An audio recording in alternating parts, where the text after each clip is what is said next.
Today, and building on the measures we announced 2 weeks ago, the United States is imposing new sanctions in key sectors of the Russian economy: energy, arms, and finance. We're blocking the exports of specific goods and technologies to the Russian energy sector.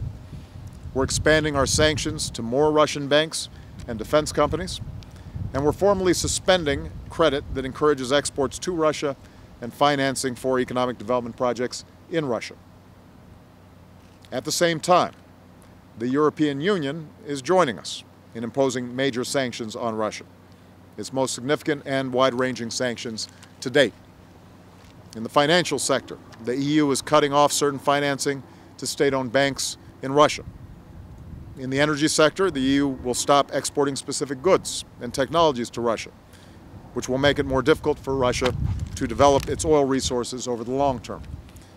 In the defense sector, the EU is prohibiting new arms imports and exports and is halting the export of sensitive technology to Russia's military users. The major sanctions we're announcing today will continue to ratchet up the pressure on Russia, including the cronies and companies that are supporting Russia's illegal actions in Ukraine. In other words, today, Russia is once again isolating itself from the international community, setting back decades of genuine progress. And it doesn't have to come to this. It didn't have to come to this. It does not have to be this way. This is a choice that Russia, and President Putin in particular, has made. It's not a new Cold War. What it is a very specific issue related to Russia's unwillingness to recognize that Ukraine can chart its own path.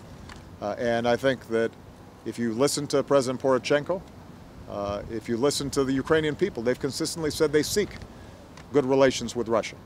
What they can't accept is Russia arming separatists who are carrying out terribly destructive activities inside of Ukraine,